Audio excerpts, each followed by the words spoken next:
That's right, I'm selling my collection. I'm out of Magic the Gathering. I'm done. It's over. Yeah, just kidding. I want to get some more money to help fund this channel, buy some Duel lands, and do some exciting stuff with. So we have an amazing video here today as I go through my collection. We talk about the state of Magic the Gathering, what cards I'm keeping, what cards I'm selling, and spoiler alert, it's a lot of cards, 1,500 cards. How much were they worth and how much was I paid? Well, you just have to watch to find out. We'll discuss my methodology in choosing how to sell these cards, and also a discussion on atrophying binders, reprints, and the state of Magic the Gathering, and why I think it's just irresponsible for me to hold on to so many cards that are not index and not seeing play and can be better served helping keep this channel alive. I make some tough choices along the way, but ultimately I'm very happy with how it turned out. I can't wait to share this video with you. And I know this is a longer video, so I did put chapters below so you can navigate to whatever you're most interested in. And a little bit later in the video, you can also click directly to the information regarding the giveaway for this video. I'm really excited to share this one with you. I think you'll like it. Now let's dive right into this massive sale of my Magic collection.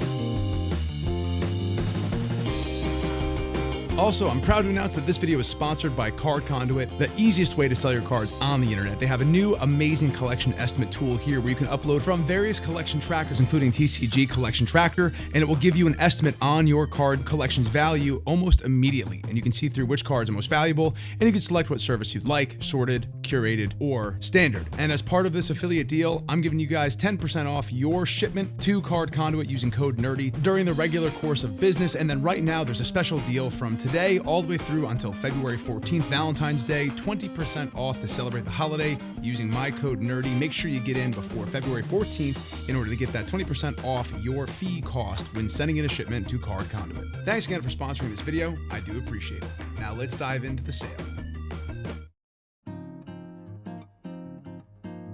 All right, so we're gonna start with some of the loose cards that I'm gonna be selling that I've already gone through and isolated as I have duplicates or there's just too many of them. The intent behind this sell-off is not for me to sell my entire collection, but I am gonna go backwards to the past couple years of cards I've collected to try and get rid of duplicates like this. Ones that Card Conduit will purchase that I really just don't need, I'm not gonna play. I have duplicates of, like even a Parallel Lives, in order to thin out the collection, stop keeping stuff that's just gonna sit there and not do anything for me as I continue my way on my Magic journey. Beyond that, ooh, this is a nice one. There's just a lot better ways for me to help fund this channel than leaving a bunch of product that I don't necessarily want sitting around.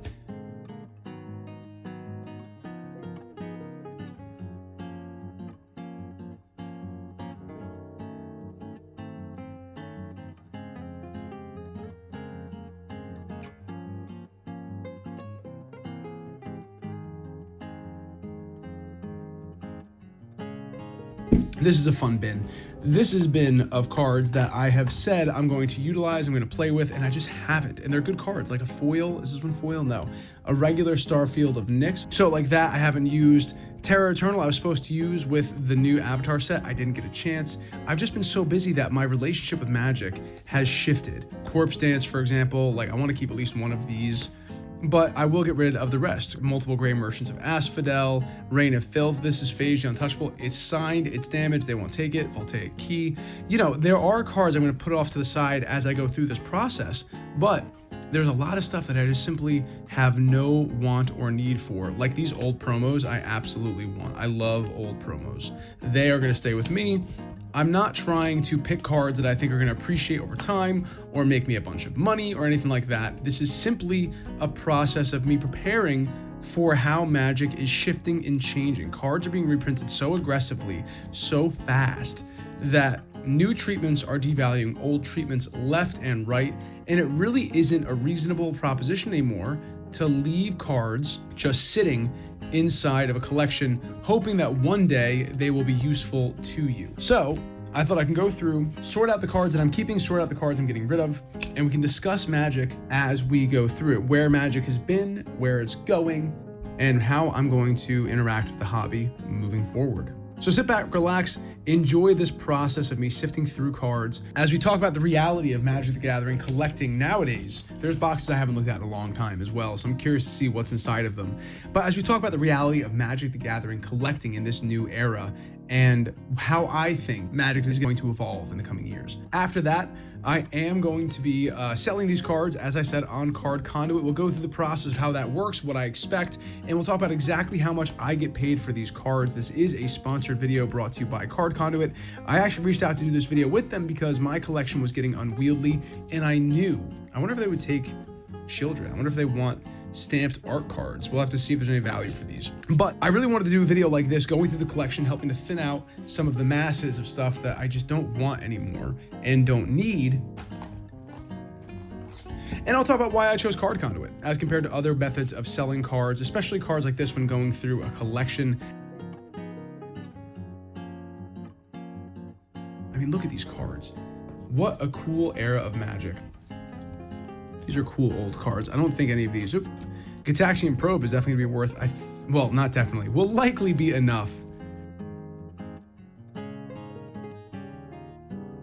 I do love these spellbook cards. I think I'm going to keep this one. There will be a few of the, that stuff from the collection. That was super cool. I like that. There's stuff from my collection buyout video that you guys might have seen. I'm going to keep these, like mirrors and stuff like that. But, you know, I wonder if a Phyrexian Plague Lord is worth anything. Clot Sliver, I doubt it. But look, it's worth trying out. Containment Priest, look at that. Pretty cool treatment there. I like that. Hex.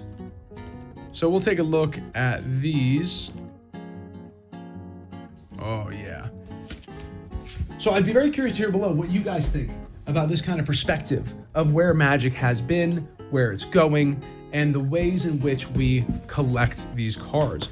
There has to be a blow-off valve at some point, right? So here's some really cool things as well. This is a prime example. This collection that I bought, this is a binder from my last collection video that I purchased that speaks to the exact thing I was talking about with the depreciation of cards. Grave Titan. That card used to literally be a Titan, uber expensive. Now there's been reprints, there's better versions of it, mechanized production. These are cards that used to mean something. Tree of Predation was just recently reprinted in Innistrad Remastered. There's so many cards here that if you looked at this binder 6 years ago, 5 years ago even, you'd go, wow, there's a Toski. That's a $20 card right there. Can't believe it. Toski's been reprinted how many times now? This is a great example of the atrophying of a binder in the modern Magic ecosystem. We are a lot of these mid-tier cards that just get reprinted over and over and over again. Urza's Incubator. This is a basic treatment from, what is that, one of the Modern Masters? I forget what that logo is. This Urza's Incubator, there are better Urza's Incubators out there now that are going to fetch more money and that will age better sitting in a binder. So the way I look at it is it's almost irresponsible for me to let this stuff just sit in a binder and go, oh yeah, that's good enough for me, on the hopes that I'm going to use it. Well, guess what? Any free time that I'm not playing decks I already have is going toward making YouTube content or the family. So when it comes to this as a hobby, I need to cycle these things out. But don't worry, that doesn't mean I don't have faith in where Magic is going to be heading over the next couple of years. In fact, I actually think Magic has a bright future ahead, and this is not at all representative of me getting out of the hobby, as I said before. Like this Demonic Tutor, I'm definitely keeping. This is my one copy. The Questing Beasts. These represent some of the cards that I think are worth holding on to. Special treatments from a hard-to-get product that just speak to me. This is the kind of stuff I'm passionate about. This is the kind of stuff I'm keeping. You know, 2 Phyrexian Altars. Is it reasonable to have 2 of them? No, but I do think that one day, this is just going to keep going up in value and can help further support the channel in years to come. So I am almost speculating with my own collection on cards that I think are worth holding on to. But the most crucial question is whether or not I actually really like the cards. When it comes to that, look, here, there's a very clear change. We got a pack foil of Esteli Reclaimer. We'll see if that one will sell. Kefka pack, we'll see if it sells. Weftwing, we'll see if it sells. Phyrexian Reclamation, I thought I might use it somewhere, but I have it. Let's see if it sells. It's an uncommon. Urbrask, it is a foil. It is in the specialized treatment, but I don't need it. We'll see if it sells. Compy Swarm, I have a duplicate of it. Virtue Persistence, Darkness Crystal, Dockside, Soul Ring, Handpainted Altar. You survive, Handpainted Altar. Ooh, this one's cool. The Tango Wire and these two, I did buy these. The Shadowborn Apostle, man, I really like this. Like, look at that. That's a cool collector's piece, one of the bonus cards that I was talking about that are hard to get. Well, boom, there's one of them there. Let's hold on to it.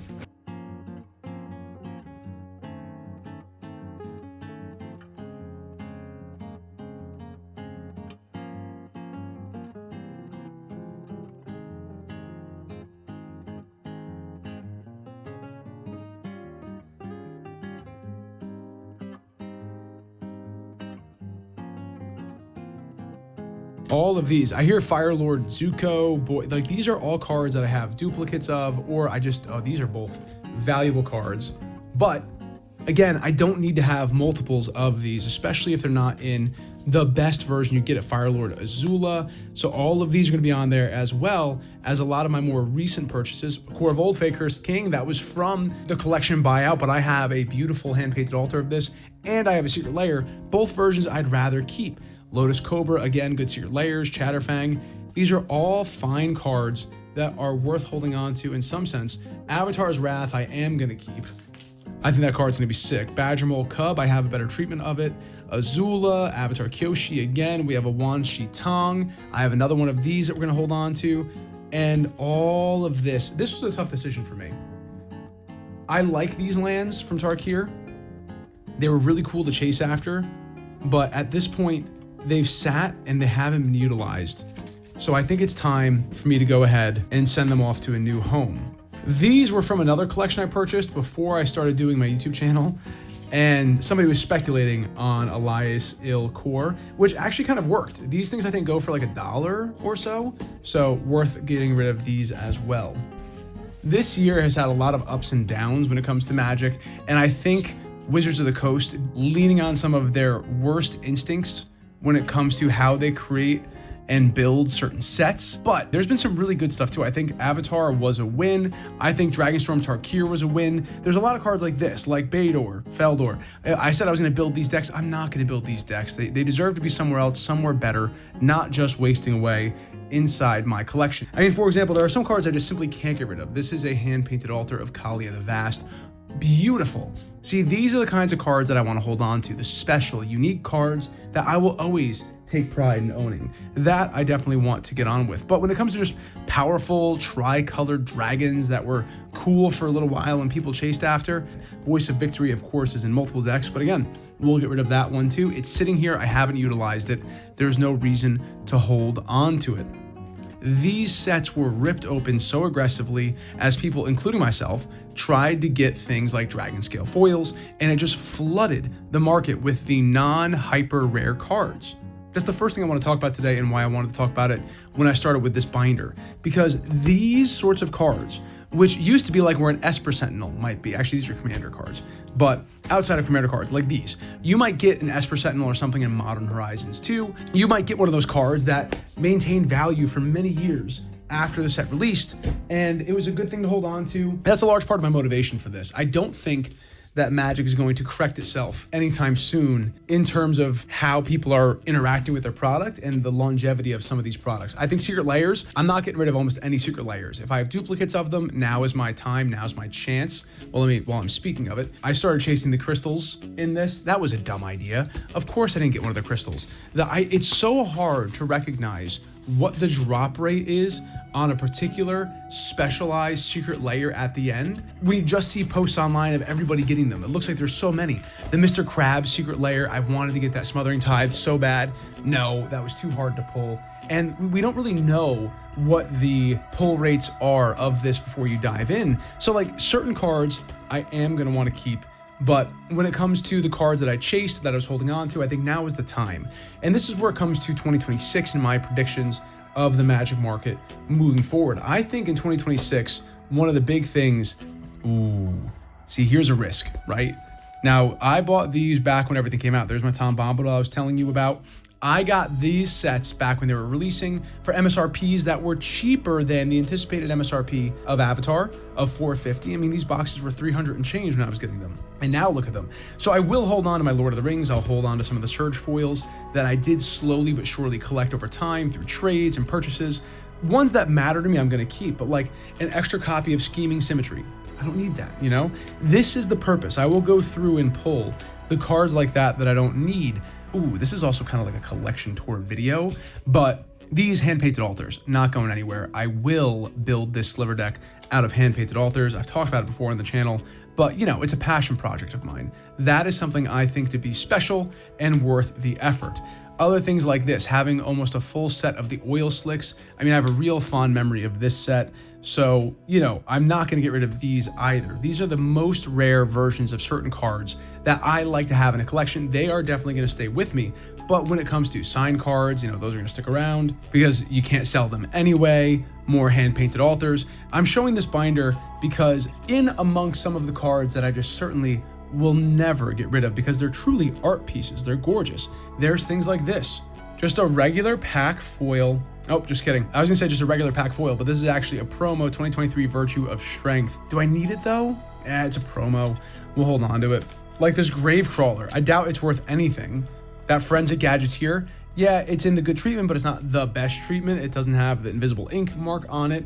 So a lot of these are going to survive, but we're going to get to a portion in this binder where it just converts to like Thibble-Dip, Double Down, Grindstone, Mindbreak Trap. I don't think I have a need to hold on to any of those, and those are all going to be seen in the list. Eternal Witness, Bloodroot Apothecary, Sadistic Hypnotist. These cards are all cards that I'm happy to let go, but unless I do an audit of my full collection, going through all the cards that I have, more beautiful hand-painted altars, you know, it's time to cycle them out. All of these, if they will work, they're going. If they're not cards that Card Conduit is looking for, well then we'll pass them by and they'll get a chance to survive. Like certain pages like this. This page I'm very proud of. This is all special guest pulls, even though I don't like these two cards. It's a special guest theme. I like having that. But then you come over here, you know, Soulstone Sanctuary, don't need them. Atali, Spinner of Souls, Flare of Duplication. A lot of cards that are cool and possibly useful, but they've just been sitting here. I have another Flare of Duplication, right? So these are the cards you're going to see pulled out and sold, and it's going to be the vast majority of anything that is not the best treatment or card that's very sentimental to me. And it's going to clear out these binders and make more space as I continue my channel and my Magic journey. I hope you find this interesting. If it's boring, feel free to skip ahead where we go through the actual process of me kind of self-grading my cards and try to determine what value I'll get when I end up actually selling them. But I thought it would be interesting going through the stuff that I just kind of have in stacks that really is not serving any purpose right now for my collection. We'll see if Bad Moon gets anything. Mutavault, Hullbreaker Horror. There's no way those lands are gonna get anything. Oh, look at that, Abyssal Spectre. Look at Magic 7, 7th edition. I was about to say Arabian Nights, but it's not. It's the white border. That's the reprint of Chronicles. A lot of these are reprints. These aren't gonna go for anything. Let's see, what might? No, I don't think that'll go for anything. A lot of these are probably a bust looking at it. We have some nice hand-painted altars there. Love those. Bolus's Citadel is pretty cool. Mirror Box. These ones might go. Swamp. I think Mutavault and those might go. These very likely are not high value enough. So back to where I think Magic is going to be in a few years, I think it's going to recover. I really do. I think what they're going to do is run out of IPs and eventually realize that they have to just dig in to their own properties and make Magic stories that are compelling and worth listening to again. Hopefully, Birthing Pod, that should go for something. Hopefully, people who have joined in during the Final Fantasy, Spider-Man, Avatar, Teenage Mutant Ninja Turtles phase of Magic will stick around for more Magic. I can't believe I forgot this is a list card. My goodness, this is a hard one to get, so I'm definitely gonna hold on to that one. You'll see later on that I go back. A reserve list card, I'm not gonna get rid of. That's staying in the collection. I like it too much, and it might be useful to me in the future, so I definitely want to keep that as potential gameplay piece while also being a cool collector's item. Man, that was tough to watch me just blow by. Was that tough for you? It was tough for me. All right, let's get back to the collection. Sorry about that. Magic the Gathering as things continue. Maybe they will, maybe they won't. But if we can have those players stick around, then this whole experiment is a success in my eyes. And there are some good cards that we got along the way. If people don't stick around, well then, yeah, I'm sure almost none of these are gonna be worth anything. Then we just had to weather the storm of Magic's identity crisis. But as I've told you before, I am determined to appreciate the good stuff that's happened along the way. Like this Aang I'm gonna keep. Yeah, here's the good ones. This is the stack of stuff that I want to keep. But it's far, far less than what I have. Like there's a secondary Mystic Remora, but I love Mystic Remora, so I am gonna keep that.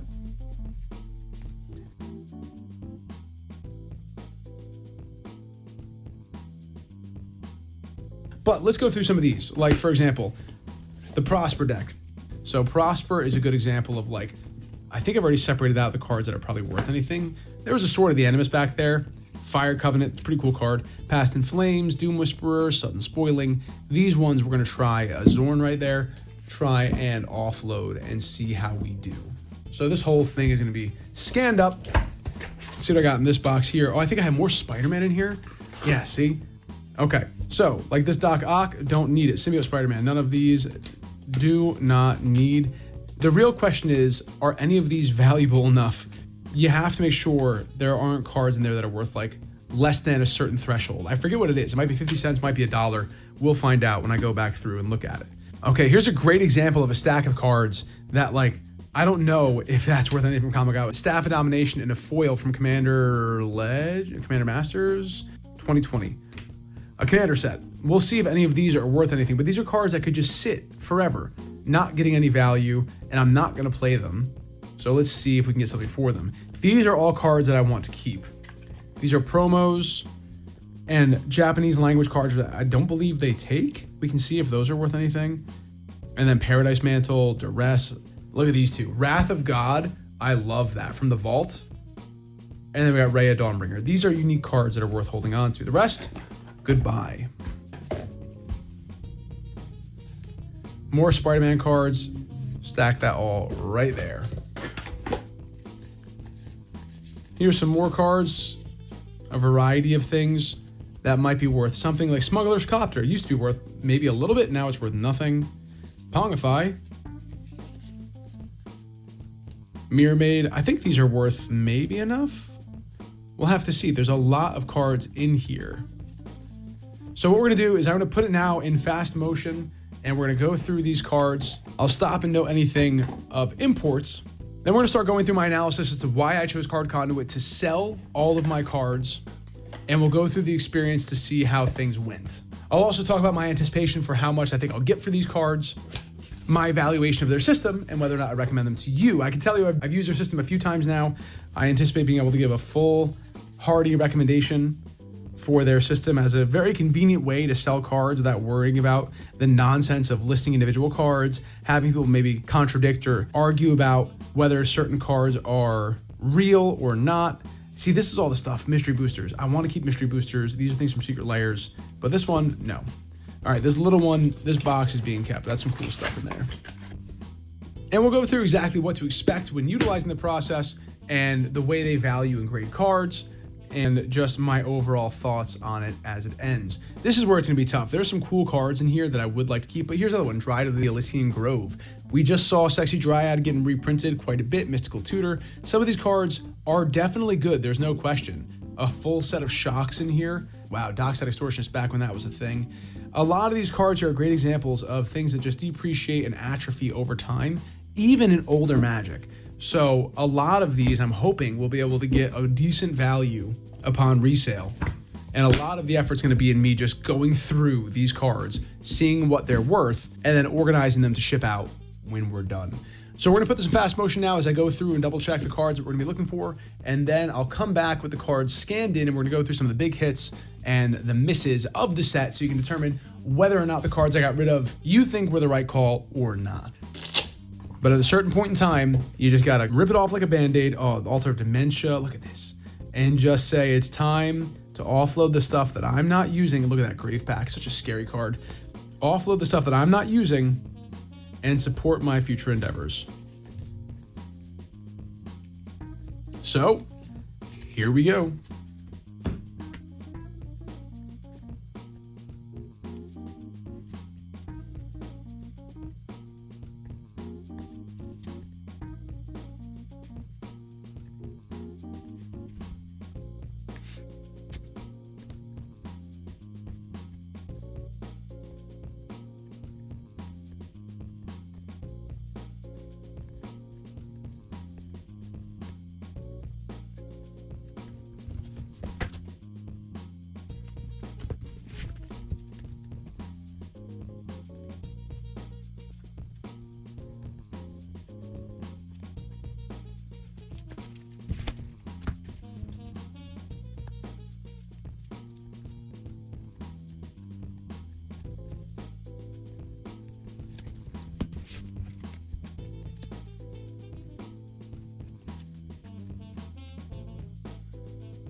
Oh, look at this, Foundation. See, here's an example. This is what I don't want to happen. A box of things I just thought were cool from Foundations is just sitting here. Oh, there's more stuff. Is this the zombie deck I was hoping to build? Maybe? I don't know. A lot of commons and uncommons. I'm sure when I separated these out, there was a real purpose to it. Icy Manipulator, that was a card for a hot second. I remember there was a reason for this, but we'll look through some of these. Tiny Bones, here's some more rares. Yeah, see, look, these were not even binder worthy to me at the time. I really enjoyed Foundations. It was a fun set to open, but these have all just sat here. Even if they were 25 cents or 50 cents in their prime, you know, that adds up when you have this many of them just sitting around. I don't think these are gonna be worth much, but we will try and see how it goes. And then here's another box of Final Fantasy stuff. See, like that's a cool card right there. I know people look for this card because this was the first set where we really started getting more of that collectability for these cards. So like I'm gonna keep one of each of these. I wish I had a better version of the Water Crystal, but certain ones that are becoming stapley in that regard, I think are worth holding on to. But like, I don't need this, don't need this. These are cool looking cards, but we'll see how much they're worth. Those are the different SIDs when I was like, maybe I'll collect them all. Now with the box prices being what they are, there's not a chance that I'm collecting all of those. So we will see. Darkness Crystal, that's a dupe then. We'll see what these are worth and if I can get anything from them with the craziness that Final Fantasy caused and brought to the markets of Magic. And honestly, I loved tracking the Magic markets during the Final Fantasy era. It was just unreal to watch that price movement because I recall what Magic was and the way that the markets used to move and react to these kinds of products. And then seeing us get to that absurd level of just fervor was something else. I mean, I really recognized it for what it was. And you can hear my tone in those videos, just how astounded I was with the alleged value proposition of these boxes and what people thought they were worth. And now we have the Chocobo set that came almost without that much fanfare. I mean, they're trying to sell those boxes for $200 at GameStop, despite MSRP being $119. There's a lot to be said about what this did to Magic. But again, here's another example of collecting. It was in this box. I forgot it was even in this box.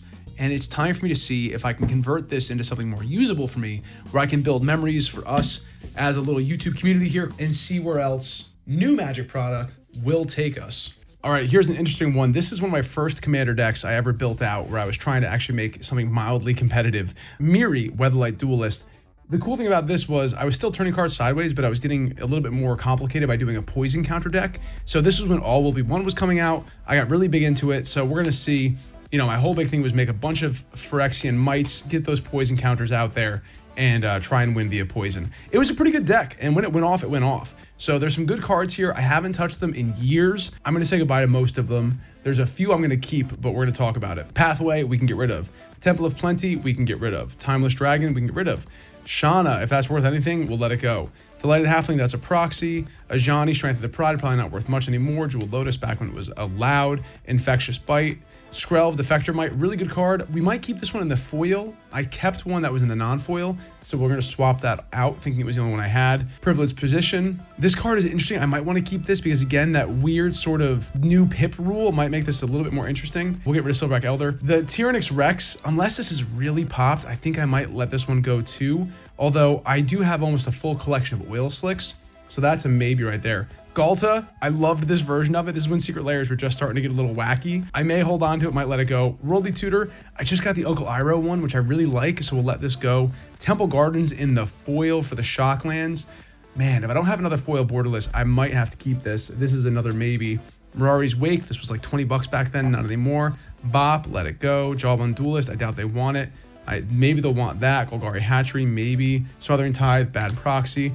Urza Saga, bad proxy. Bloated Contaminator, if they want it, why not? They're not going to want that one. We have a promo, Prison Realm, maybe they'll want it. Ossification, they probably won't. We'll see. Sterling Grove, Path, we'll try all of these. Razor Verge Thicket, really cool treatment. They might want it, we'll give it a shot. Llanowar Elves, they're not going to want that.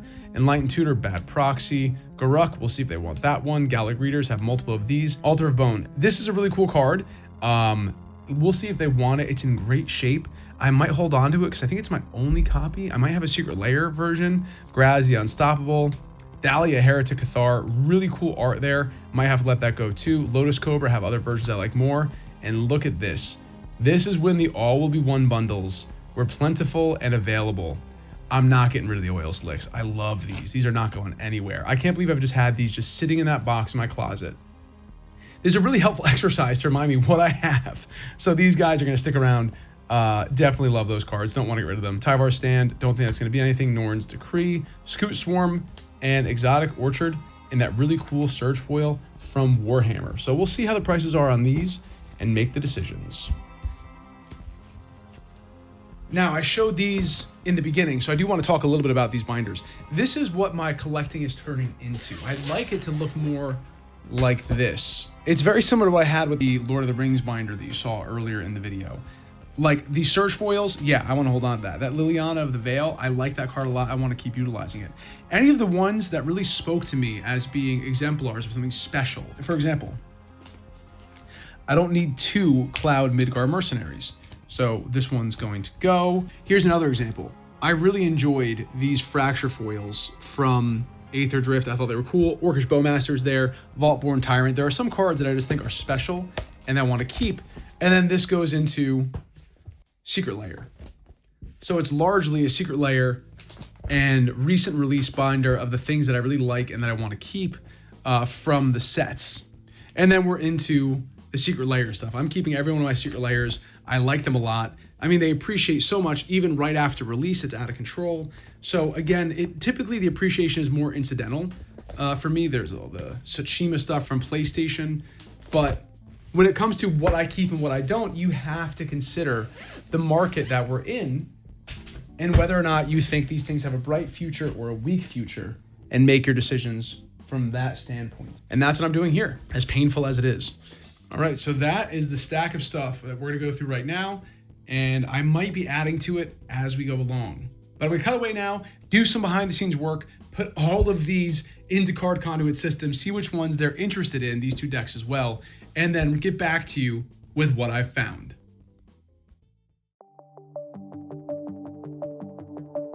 All right, now here's the next stage of the process. Here are cards that Card Conduit doesn't want in these treatments or are not worth enough money. That is a really bad Jewel Lotus proxy. Ignored that. But like Sauron, Lord of the Rings, this card's worth like $7 or $8, but they don't want it. They want it in different treatments, but not this one. So let's go to like, this is the process. I just go right here. I just put Croaks in. We're doing good. We're at $868 in the second order that I'm doing. Now we're gonna do Crystal Barricade and then see if they want it. So Crystal Barricade I see already in the better treatments is a mildly sought after card. Now we go here, look at that, extended art, non-foil, $275. Take it out, I drop it in my little box here, which has the cards that I'm gonna go until I fill it up. This holds 500 cards. These guys shouldn't be right there. And then we'll go on to the next. Let's see if Can't Stay Away is one that is worth something that they want. Can't Stay Away in certain treatments is wanted, but otherwise, nope, that's a no-go. I'm gonna put that over in this pile. We'll go on to the next one. I got really lucky with a bunch of the Baldur's Gate cards. Like a lot of Baldur's Gate cards I thought no one would care about. Each one, $1, $2, $3. Dance of the Mance, they just reprinted this. Is that one that they want? In extended art, yes, maybe. Let's see. No, Dance of the Mance is not one they want.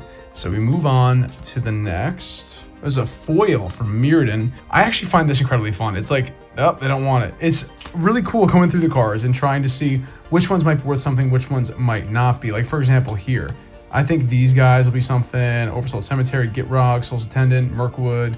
Yeah. So let's check out over here a little bit so you don't get as bored. I typically watch something like comedy specials or gameplay videos from Magic the Gathering.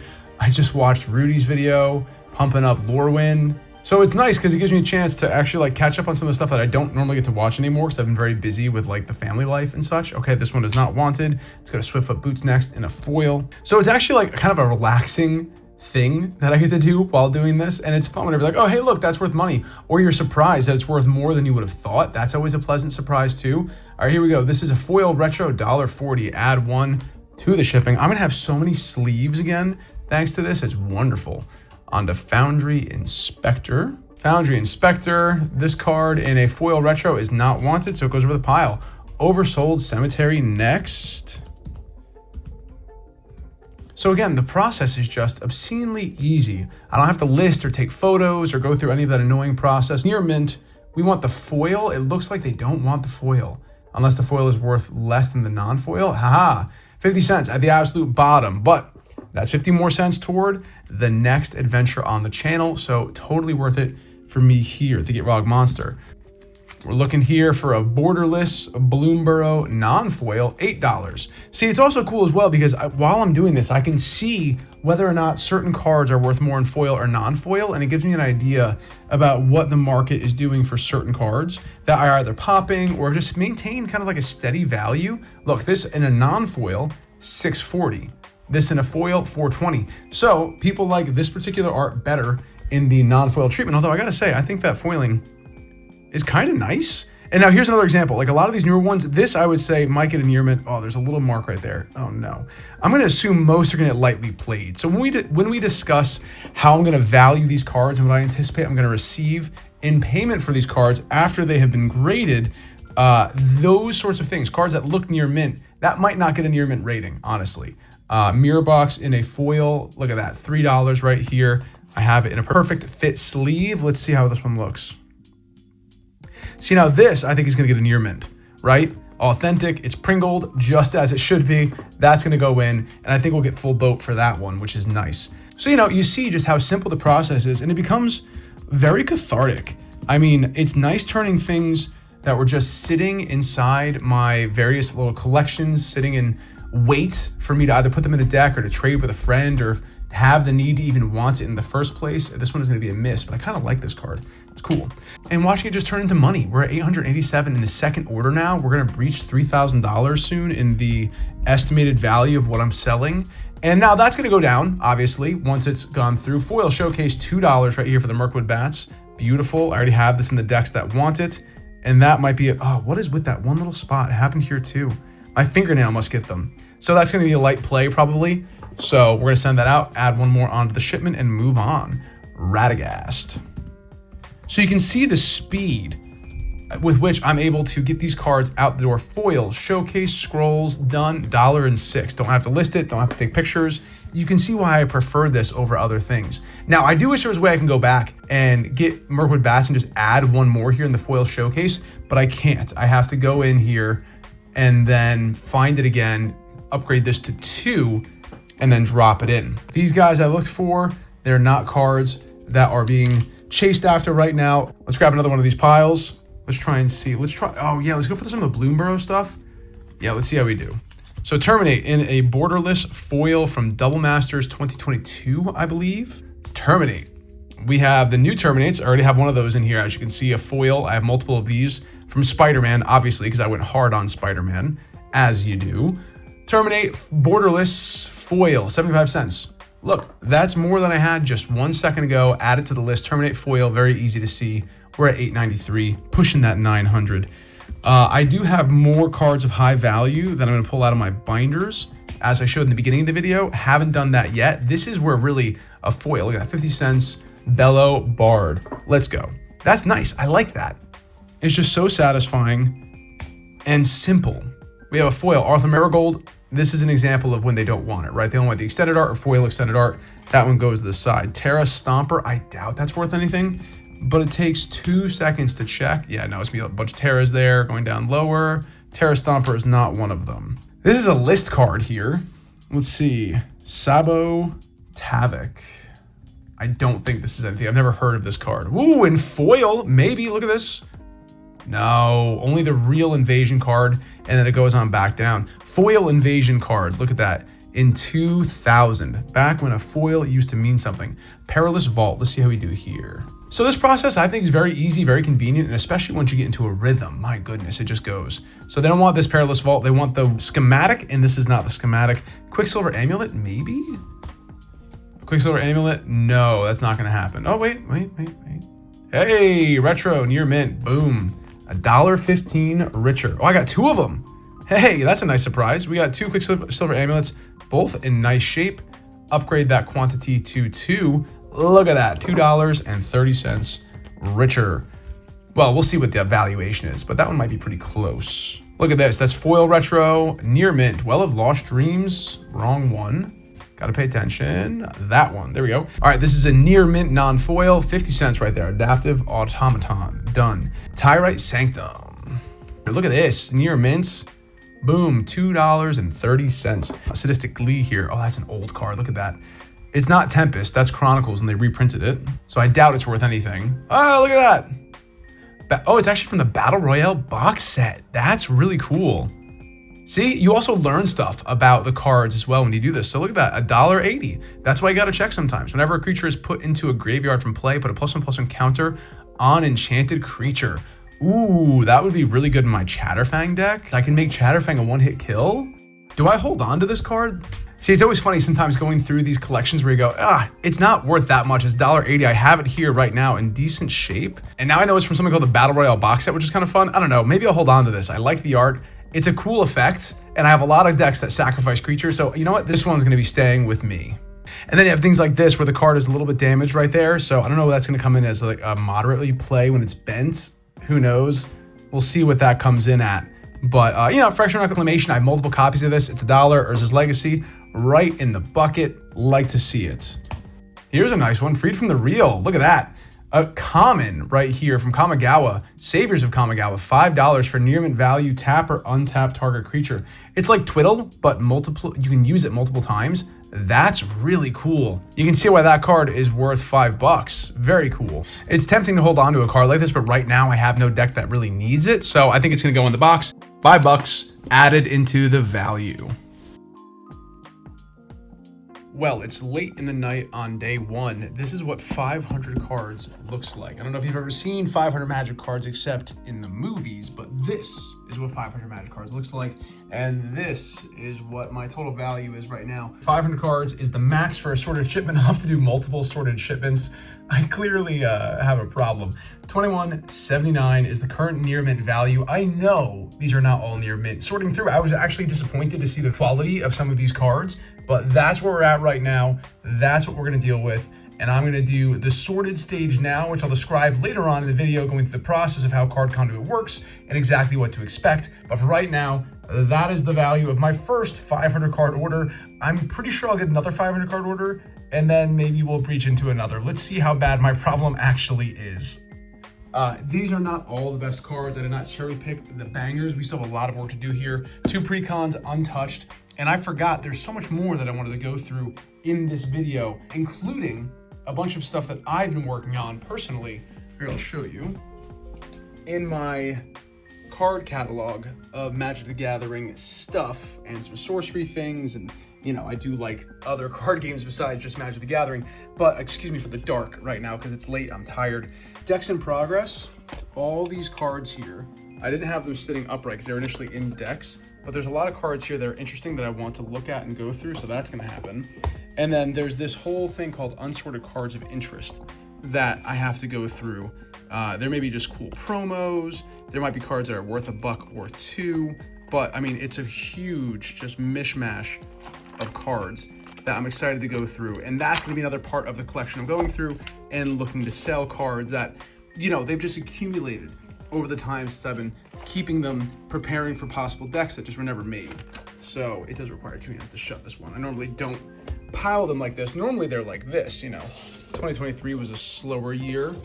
2024 got a little bit more crazy, and these are like commons and uncommons and rares that didn't make it into the binders. 2025 Tarkir was a big set for me, as you can see. So, you know, we have some Final Fantasy cards there as well, going all the way back to here. And then, of course, this was from the first collection I ever bought. I have a huge collection of old style cards that I just love being able to go through whenever new sets come out and they go, oh, hey, do you have Visions? Maybe you might have a card from there. How about Tempest or Portal? Take a look at some of the cards you have there. Maybe you have the card that's spiking right now, like Searing Touch did back when we thought the biggest thing in Magic was going to be VV. So yeah, either way, I'm gonna work on this as well. Mainly those 2 drawers have some work to be done, so I'm excited to dive into that. But more to come. Thanks for watching. Day 1 is over. I'm gonna get some rest and hop into day 2 tomorrow. Actually, as I said that, I realized I'm a liar. There are some cards that I've already decided I'm not gonna get rid of. First and foremost, I forgot that inside that last collection, we had Squandered Resources, which is a list card. This thing's like 60 bucks, even on trade-in. So definitely want to hold on to this. It's a super cool card. I like Golgari, and the idea of one last-ditch effort, sacrificing all the lands, is going to be amazing. So I'll go through the cards I ended up keeping, but amongst them are things like, you know, the Bob Ross Art Land. I don't want to get rid of that Secret Lair card. It's too pretty.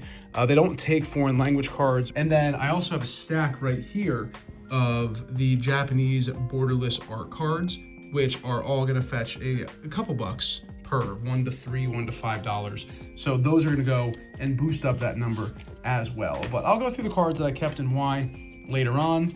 And I actually remembered I'm not going to sleep. I have to start editing another video. So yeah, either way, this is what we're going to pick up tomorrow. And it's been quite an experience. I tell you what, it's been fun seeing the cards and seeing what they're worth as I get ready to build my war chest up for this next year of Magic the Gathering. So yeah, all right, see you in the next one on day 2. All right, we're on day 2 now. We're gonna go through this one probably second. We're gonna do unsorted items of interest here first.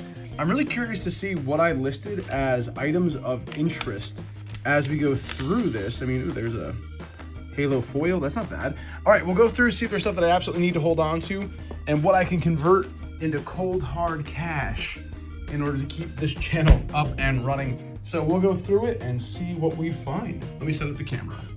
All right, here we are. Let's take a look. I'm just gonna grab a stack right here first and see what kind of stuff I put in here. There's Thunder Junction, Marat Cursed Rakshasha. That one, all right. Electro Duplicate, that's a good card. I actually needed that in my Deadpool deck. I'm pretty sure I found it, so we'll take a look. Oh, right, we have some Secret Lair stuff in here. Grenzo, like that, I probably won't get rid of. Even though it's the Thunder Junction Secret Lair, I did like that Secret Lair. We have Rakdos here. Some more stuff from Thunder Junk, so you can see around what time I was looking at it. Cold Steel Heart from a Double Masters there.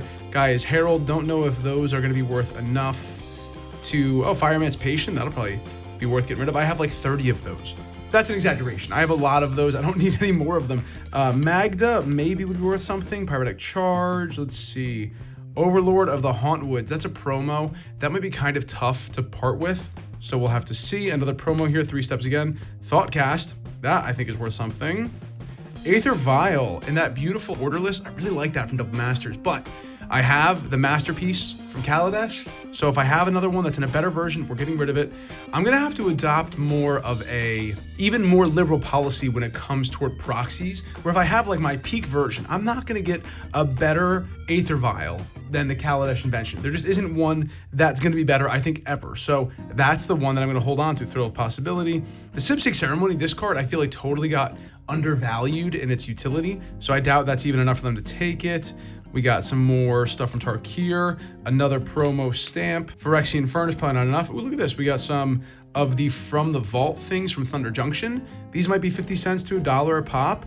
Force of Vigor, Torpor Orb, that's hard to say. Smuggler Surprise.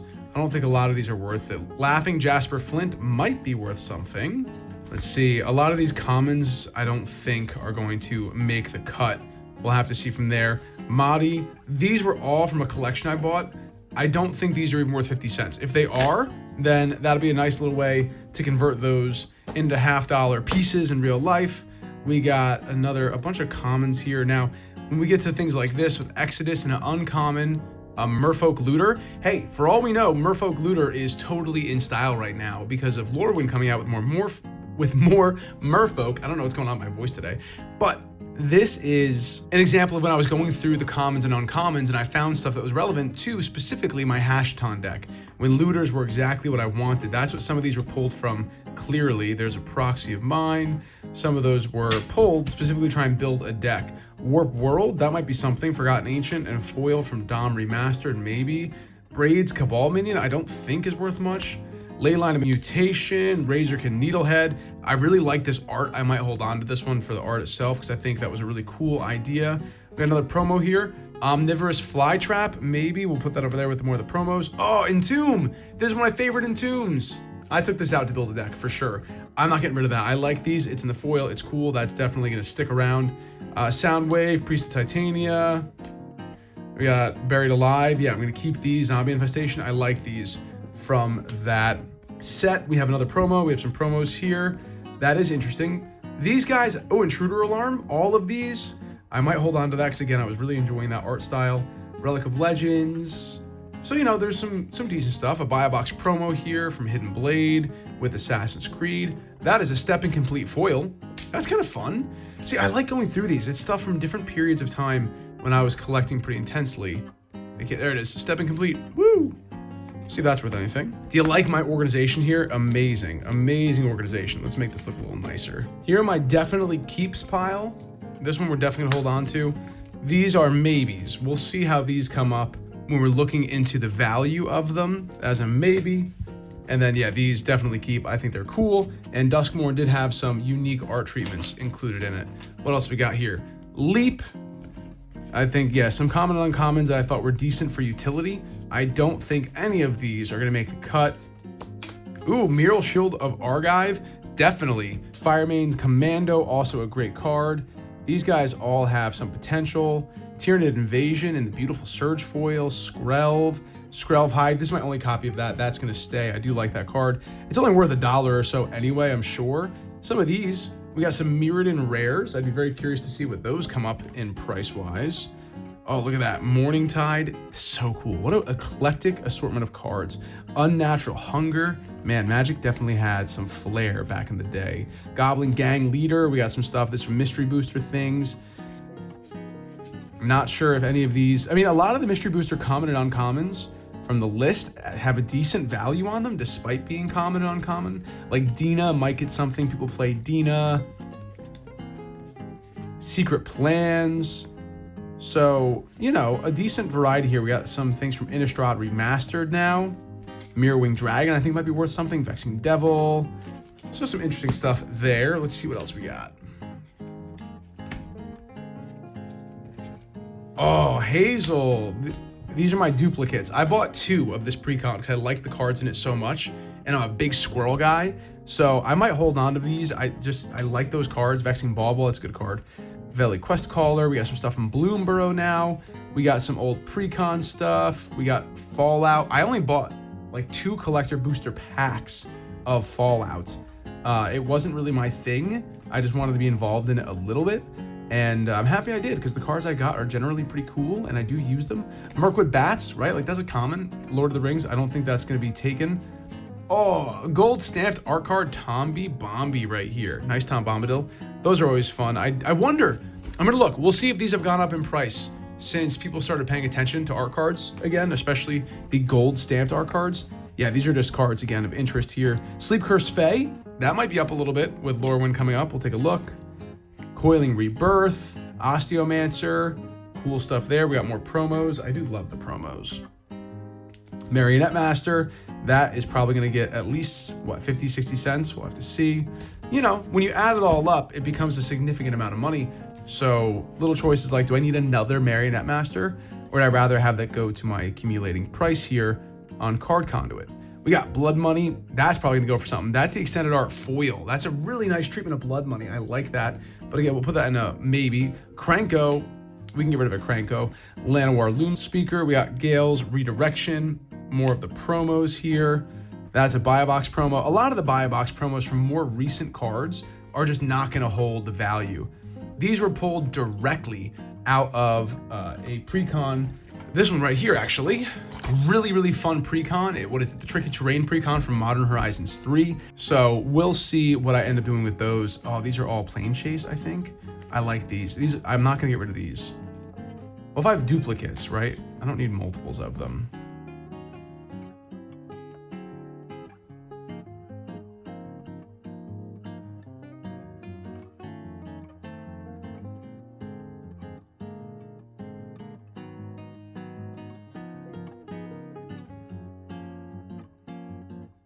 Instead of typing in the names of all of these, I'll have to look through and kind of use my judgment on what I think is going to be worth something.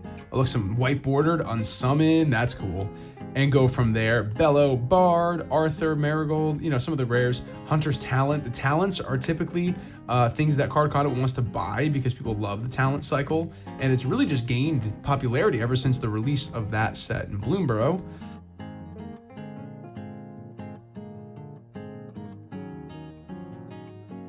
Hey, Sauron, Lord of the Rings. I think that's worth probably at least 50 cents. Gandalf the Grey.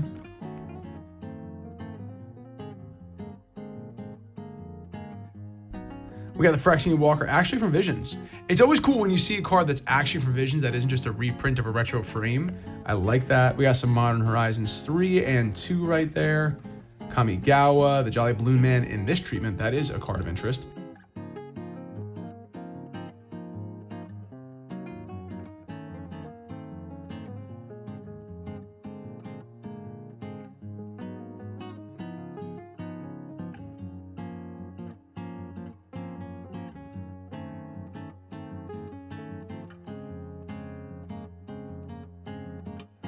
It's so funny. It's like rediscovering these, even though they're parts of my collection. They're things that I haven't thumbed through in a little bit of time. Definitely not all at once. It just kind of slowly built up as a place where I put things of interest, like Patchwork Banner. That's a great card. Fell in the promo pack. That's always cool. Hey, look at that. Omo, Queen of Vesuva. Oh, I like these a lot. These are the promo buy packs. Lay Down Arms and Stroke of Midnight. Both of those would sell, but I've held on to them this long, and they've made it through multiple Card Conduit cullings before, and I don't think I want to get rid of them now. More Curiosity here, Monkey Cage, and hey, we got some Mythics with the foil and non-foil. We got some Transformers cards. I don't know what's happening with those right now in terms of value. They were the Brothers War insert, kind of the blending of Vorpal Sword. That'll go for something in an extended art. Strixhaven back there. We got a little bit of Midnight.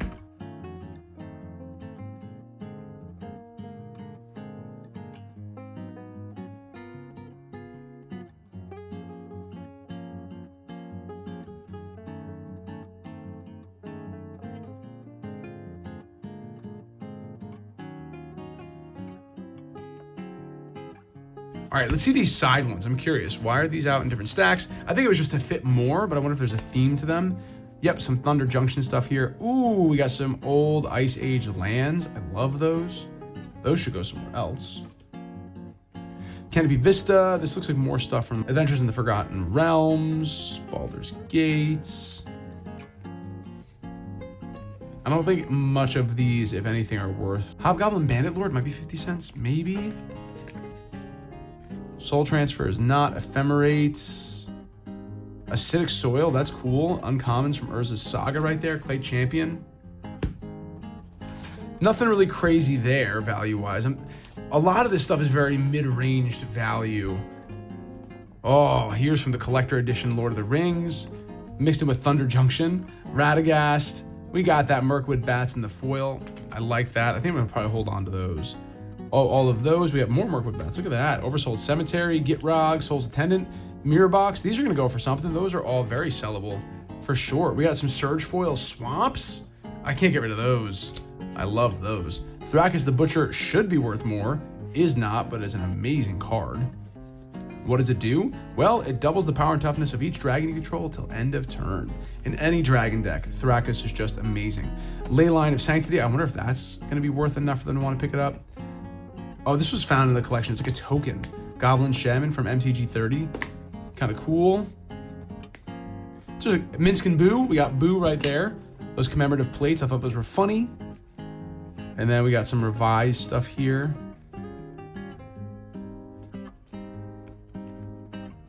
All right, nothing there that's really going to break the bank. This is a tough one. Finn the Fangbearer. I love the Halo treatment and the Halo foil. I wonder what that's going to be worth. I'm really curious. That's a maybe keep. A maybe keep right there. Oh, another one. Look at that. Crystal Barricade. That one will go for sure. Barbarian Class. Sometimes the classes sell. We got a foil Golem Obsessed Stalker. We got Croxa. Hey, these all look like they're sellable.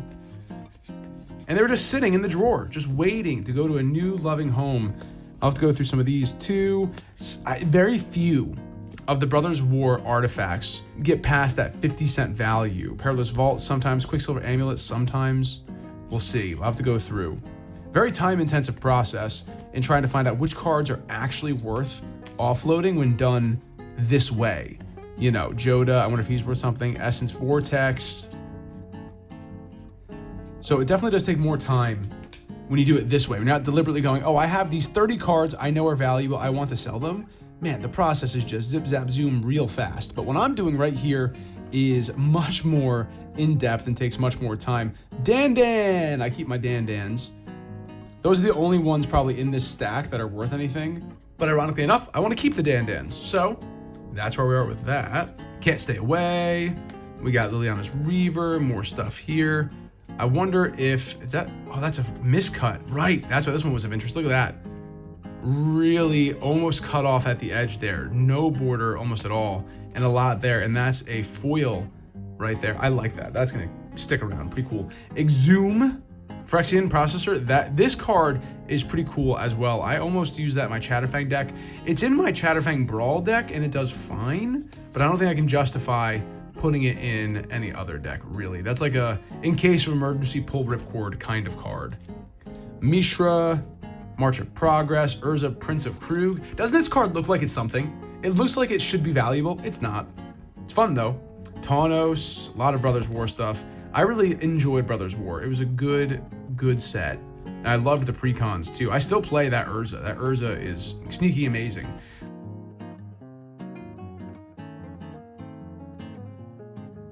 And now the final stack in my unsorted cards of interest. We got more Zinnia. I wonder if those are worth anything.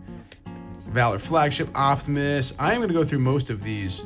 I'm only setting down ones that I'm pretty sure are worth something, just to keep it a little bit more efficient since I'm already going through it once.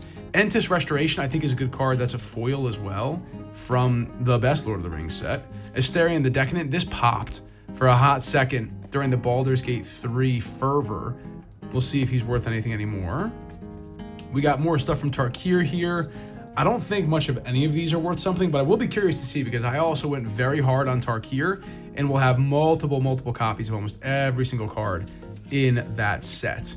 The encampments and the monasteries. The land cycle I thought was pretty good in Tarkir, to be honest. Also, Riverturn Monument, why is this card not worth more? Any number of target players, each mill 2 cards for 1. That's great for any mill deck. Valley Floodcaller, that's a good card right there. I wonder if that is going to be worth enough. Another Hashaton.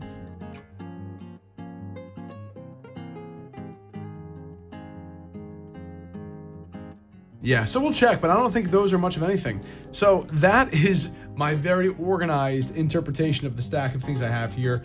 What I'm going to keep, old stuff like Dan, like Terminate, that's on the chopping block. Any of these are on the chopping block. We're going to see if they're worth something. The ones I'm definitely not going to get rid of from that pile. So we got our Dan, we got those Surge Foil Swamps. Necron Dynasties was one of my first ever collector products. So yeah, that's not going anywhere. This cool miscut, these promo. I might hang on to Hazel and the Odd Agcorn Gang. They're both really good. Some of those, these guys, because I like the little skulls. I think they're cute. So all of this is negotiable. This is definitely being kept. And this is exactly how I want this process to go. Really trim down on the things that it might be of interest at certain points or another. But if ever I need a card really bad, like say I really need Phyrexian Processor, well then I'll just go ahead and buy that single, right? That's gonna be my approach. If I really need it, I'll buy the single, but a lot of the things I can have limitations to, and I might find even better cards than what I was initially looking for. So we're gonna start putting these into Card Conduit and seeing which ones they want, and I'm gonna continue with this process. It's been a blast. I love converting this into money, thinking of the possibilities for what I can do with future videos and help keep this channel growing in a way that's interesting for both you and me. All right, let's get into that process. Okay, so here's a deck from that collection buyout, the Damia Sage of Stones. It's a really cool deck. I'm debating keeping just the deck, but let's look through again. Oh, right. Oh, my. Yeah, okay. Here's some value hidden away. Nyxbloom Ancient, Sexy Dryad, Torment of Hailfire. Oh, right. Mystical Tutor, Lightning Greaves, Azusa, Farseek, Rampant Growth. I'd probably keep that. That's sick. Force of Vigor, Omniscience in the promo. Ooh, I'd be really tempted to keep that. Nexus of Fate, Blackmore Connection, Seedborn Muse, Oracle Moldrya. These are Moldiah, excuse me. These are all good cards. Rites of Replication. Carpet of Flowers, really good card. Destroyed. I wouldn't even do that because it would give me the worst value for it. Assassin's Trophy, Borderless, Double Masters. Sick. All right, we're going to go through and see the value of some of these here. I just can't hold on to it. This is a great deck though. Time Stretch. Yeah, okay. This one's going to have to be cycled through because again, what's more valuable to me? Another copy of Cyclonic Rift when I have my one Final Fantasy copy and I have my one, I'm breaking my rule there. My first Cyclonic Rift was actually the Ravnica with the cow and the cyclone. I just love that one so much. So yeah, all right, here we go. We're gonna go through this one. Let's check out the values in real time. I'm gonna pull up the second screen experience, stack it right like this. We're gonna put these over here. All right, let's bring back up the keyboard and see. Like Opulent Palace, that's not gonna be worth anything. I know that, that's an easy one. Soul Ring, Command Tower, Temple of Deceit in the extended. Let's see. Temple of Deceit, the foil extended is worth more. Look at that, 66 cents, let's go. So for those of you wondering as well about the other video where I sold a bunch of the cards, I didn't have to sell any of the pre-con cards in order to make the money I was talking about. I estimated the value I'd get for these upon sale. Ooh, look at this, time stretching foil would be nice. But these cards I was able to keep, and now it is time for me to make good on that valuation. A lot of the big banger cards from this whole thing has come from these pre-cons.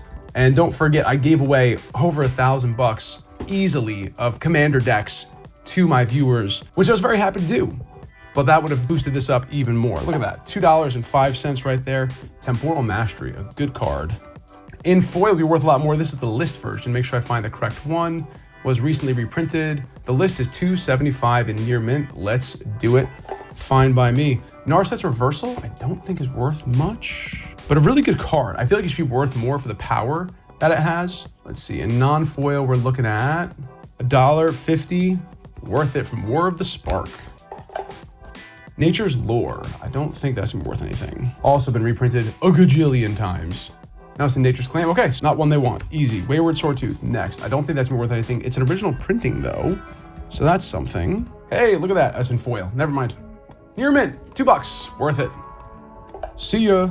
Counterspell 7th edition. That's super cool. I think I might hold on to that. I like that. Mind Grind. Also original there. Let's see how we do. Near mint, Mind Grind, $3.10. Let's do it. Easy. Delay. Time Spiral Remastered in foil, it's there. There it is, non-foil, look at that. $1.60, worth it. See, like this kind of process is where you're like, yeah, this deck is definitely the way to sell. Because one after another, they're a good price to sell, not so much where it's hard to decide to hold on to them, but enough where it's worth selling, to be sure. All right, we got the core set from M12, near mint, 95 cents. Let's do it. Assassin's Trophy, what do you think? I think $1.50. It's been reprinted a bunch. Oh, look at that, $4.40, not bad. Let it ride. That's in good shape too. This is one, let's see. This is one that I think might actually get the near mint designation. Yeah, nice and clean. So a lot of these are in really good shape too, which is excellent to see. Drowned Catacombs. They really went to this for the Universes Beyond. Doctor Who and Fallout both got it. Near mint, 54 cents. Let it ride. Beast Within, also recently reprinted. This one, $1.25 for the Retro and Time Spiral Remastered. Let's go. Propaganda, Original Tempest. This also used to be a more expensive card until it was printed a bunch. Heads I win, tails I lose. That was one of the big pull cards in that set because it wasn't printed that often. $3.60. That nice first pre-con from Secret Lair. Eternal Witness. Let's see. In the Retro Time Spiral Remastered, foil retro, $16. When the foils meant something, non-foil, $1.30. Works for me. $1.30 closer to a Duel land. Seedborn Muse. Also a card that reprints have lowered its value. In the non-foil Seedborn, we're looking at $5. We will take it. $5 bill going in the mail to Card Conduit. Black Market Connections. This is another one that was a teens card. Now I think it's down to like maybe $9 market price. Oh, look at that. No, $13.50 for the near mint. I tell you what, the Baldur's Gate cards have been surprising me. Their value has gone up quite a bit. When I was collecting them, the price was obviously next to nothing because they were plentiful. But now they're becoming the preferred treatment for many people. And it makes sense. That game has so much love from so many people that the almost nostalgia factor of a recent release of a really, really good video game is boosting prices. Is this foil buy box? This is the buy box. Nexus of Fate. Look at that. $4.20. We'll let that one rip. Force of Vigor. Force of Vigor from Modern Horizons 3, 2? Which one is that? No, Modern Horizons 1. My goodness. In the non-foil, $5.54. We will take it. That Farseek promo is really cool. You know my weakness for promos. This one might be sticking with me. Let's see how much it's worth. Oh, it's already down to the single digits. $4.20. I'm keeping that. Too cool. Azusa Lost But Seeking, also a card that used to be incredibly valuable, but now has been dropped down through multiple reprints, Secret Lair, and Commander Masters. This one going for $9.50. Definitely worth it. That held its value pretty good from Masters 25. We'll take that. We got a Lightning Greaves here for $3.50. Let it rip. Also in really nice shape. That should do well with its grading. Mystical Tutor. Another beautiful Mystical Tutor. That card, again, used to be 20, 30 bucks. Been reprinted a ton, but also tutors have kind of fallen out of favor in a lot of people's minds. I have that one. I love that. The Mystical Archive. Very cool. We're looking at right now $11.25, but this is in excellent shape. Really, really nice example, especially considering it was printed back in 1996. My goodness. You would think this would be worth more. They must have printed a ton of Mirage. I said Tempest, I meant Mirage. Must have printed a ton of Mirage. Overgrown Tomb here. Let's see. Another card printed into Oblivion, dropping the price. Imagine if you were somebody who bought that Secret Lair collection of the Shocklands for like $150, $200, and it's 5 cards that are now worth basically nothing. Crazy, right? Absolutely crazy. All right, on to the next. We're looking at Torment of Hailfire. What a great card. Near mint, Hour of Devastation. Look at that, $17.50. Surprise, surprise. That's a hit right there. Boom. See you later. I have this version of it. I think it's hilarious. $38. Holy crap. That's as much as I paid for the Secret Lair. Also, another fun part of this process is seeing the other treatments you might have and realizing the market has popped on that card. Dry to Listen Grove in the extended art foil. Third most expensive treatment. We'll take it. I have that Secret Lair one up there. Boom. Wow, look how good that foiling is. In excellent condition as well. That's a pretty card. Thank you for helping me buy Duel Land, Sexy Dryad, Nyx Bloom Ancient. We're getting to the big ones, guys. This is the big stuff. Nyx Bloom Ancient, we're looking at here for the non-foil from Theros, $13.50. Not bad. Also held its value pretty well. I have this one, what's right here? Yeah, beautiful, so nice. Didn't get any from Final Fantasy though. That was one that I totally missed in the box openings. Next, Cyclonic Rift. Another Cyclonic Rift out the window. This is the one. I love it with the cow. I'm keeping that one. I have that one and I have this one in the foil retro. Those are both sticking around. The rest of these though, it's time to say goodbye. Boom, $21. How crazy is that? $21 near mint from Modern Masters 2017 in excellent condition. That should grade very well. Hopefully we get the full boat of that $21 there from Cyclonic Rift. And just like that, we're at $367, not bad. Let's see how much the commander is. Damia, Sage of Stone. In the non-foil, oh, only printed once, look at that. From Commander 2011, very cool. That one is going. Now, Terramorphic Expanse, that's not gonna be worth anything. Solve the Equation, maybe. Sakura Tribe Elder, Carpet of Flowers. I'm not gonna sell it because this condition is too bad. I'll take too much of a bath on the conditioning there. Let's see. Carpet of Flowers is a good card. Yeah, $3, but this would be into damaged condition. So we're just gonna hold on to that one. Omniscience, let's see how much Omniscience is. Another card that's been reprinted like crazy. This is the treatment I have right here, the Amoket. Inventions, $9.75. Yeah, I don't need another Omniscience, let it ride. Pretty cool. That is the foil stamp promo. It's in really good shape, should grade well. Let's send that one off now too. But yeah, okay, on to the next. We're at $380, getting that much closer. Well, we are ending day 2 here. I hit the error again, 500 cards put in, 1,610 this time, not as much as last time, but this solves it. I'm doing one more order on day 3. I wanna finish out my Duel lands, and that would make me feel a little bit more comfortable getting rid of some of the ones that are like in my decks. This one I did put in a beautiful borderless Force of Will, but I already have multiple copies of Force of Will. I didn't need the borderless one. It was going for $65 on here. It was worth it. My retro foil is my favorite. I didn't need the borderless. So I'm gonna make those same decisions for duplicates I have in my commander decks. I'm gonna proxy them in, get myself my tropical island, and we'll round out my Duel land setup, all thanks to Card Conduit.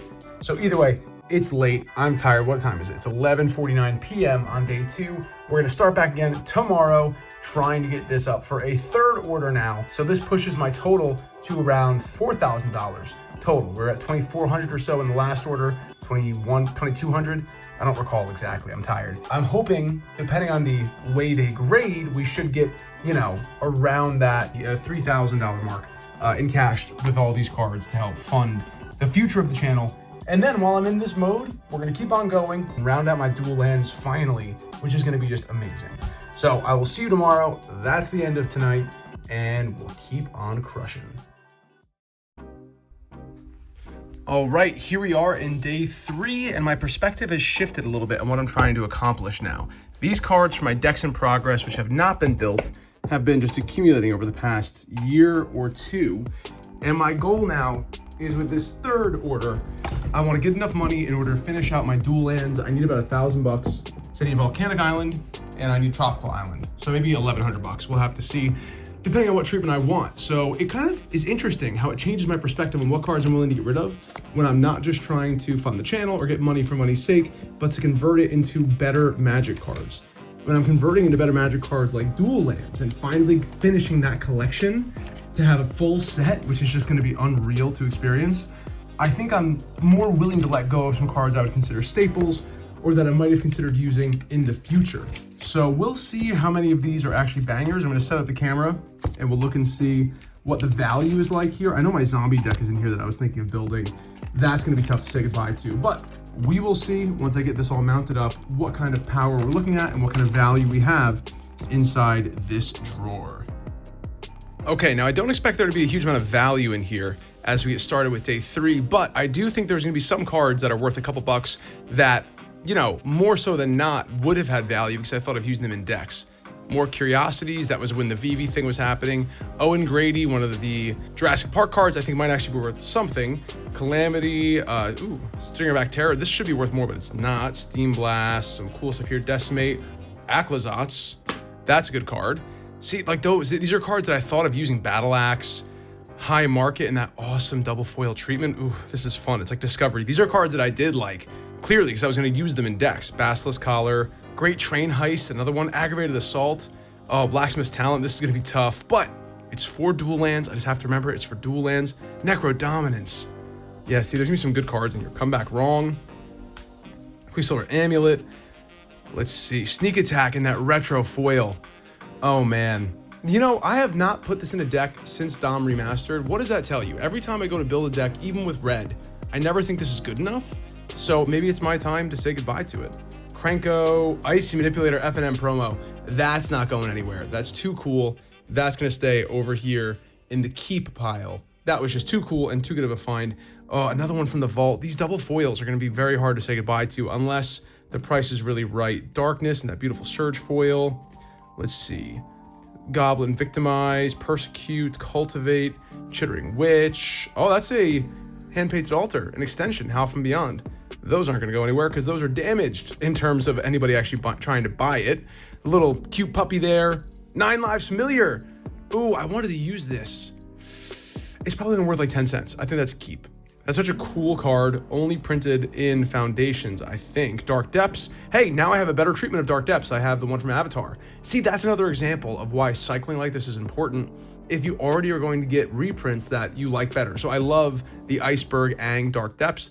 I don't need this one, it can go. And I guarantee you this one's value has dropped as more preferable treatments for some, like myself, have come out. Jensen, Invoke the Winds, Invoke the Ancients. Ooh, World Walker Helmet. This one got some hype as of late. That might be worth a little bit there. We got Geralf, that's pretty cool. Archangel of Tithes, Vraska, Bristlebud Farmer, not Bristly Bill. Hey, we got the Ozurtok. I think that's going to be, not Ozurtok. Ozurtok is the white one. This is Ozur Castlum. I didn't really use that one much. Inferno, I doubt that's worth much. One Last Job. Maybe these modal cards are really cool. I like those. I don't know. Oh, like the Massive Ghouls. I can't get rid of those. These ones are cool. And plus, I don't think they're worth much anyway, but we'll have to check. So, oh yeah, look, here we go. This is more of the stuff. Eldritch Evolution, Gravecrawler, and that beautiful retro foil. Blood Artist. Oh, that's so cool. The showcase. These were nice. Cathar's Crusade. I really thought that Avacynth.